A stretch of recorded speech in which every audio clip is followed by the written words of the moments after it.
Hello friends, आप सबका हमारे इस ऑनलाइन प्लेटफॉर्म पर स्वागत है।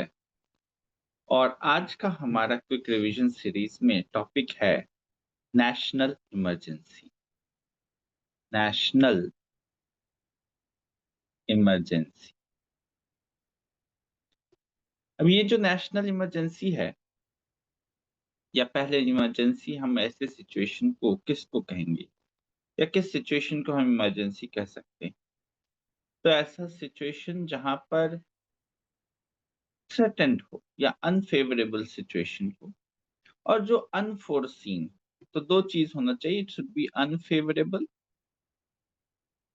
And unforeseen situation.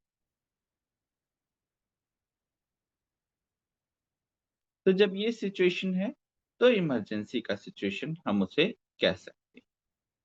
अब नेशनल इमरजेंसी का जो आर्टिकल है, that is article 352 of the constitution of India. इसको प्रोक्लेम कौन करेंगे? प्रोक्लेम करते हैं प्रेसिडेंट ऑफ इंडिया। क्या प्रोसीजर होता है प्रोक्लेमेशन का? तो प्रोसीजर ऑफ प्रोक्लेमेशन ये है कि यूनियन कैबिनेट एक रिटन रिकमेंडेशन देंगे प्रेसिडेंट ऑफ इंडिया को, तब प्रेसिडेंट इसे प्रोक्लेम कर सकते हैं। अब इसका अप्रूवल कहां से होना चाहिए? The approval by both houses of parliament. Parliament के दोनों सदन से इसका अप्रूवल होना चाहिए। कितने टाइम में अप्रूवल होना चाहिए? तो within 1 month. Within 1 month of proclamation, date of proclamation, इसका अप्रूवल होना चाहिए। अब यदि अप्रूव हो गया तो इसका ड्यूरेशन 6 मंथ। एक बार अप्रूवल पे इसका ड्यूरेशन 6 मंथ्स है, और उसके बाद इसका री अप्रूवल हर एक 6 मंथ्स पे चाहिए। From the date of approval हर एक 6 मंथ पे इसका अप्रूवल पार्लियामेंट से चाहिए।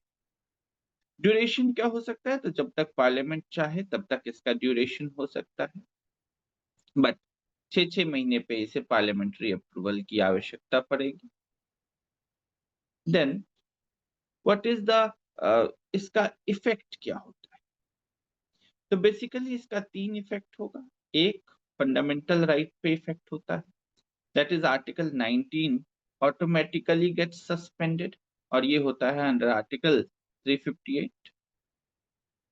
दूसरा, कि जो पार्लियामेंट का, लोकसभा का जो ड्यूरेशन है वो एक बार में 1 ईयर के लिए एक्सटेंड किया जा सकता है, और ये दिया हुआ है अंडर आर्टिकल 83। तीसरा, कि पार्लियामेंट लेजिस्लेट कर सकता है on state list under article 250, जब नेशनल इमरजेंसी एनफोर्स होता है। एक चीज और यहाँ इंपॉर्टेंट है, जो कि 44th कॉन्स्टिट्यूशनल अमेंडमेंट से लाया गया था। एक, तो अप्रूवल पहले था 2 महीना ये टाइम था कि 2 महीने के अंदर होना चाहिए पार्लियामेंट्री अप्रूवल। अब 1 महीना कर दिया गया है बाय 44th कॉन्स्टिट्यूशनल अमेंडमेंट है। साथ ही साथ इसका जो ग्राउंड्स,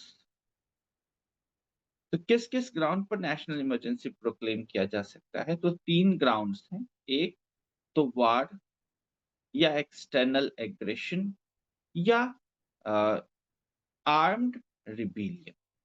पहले वर्ड यूज हुआ था इंटरनल डिस्टरबेंस।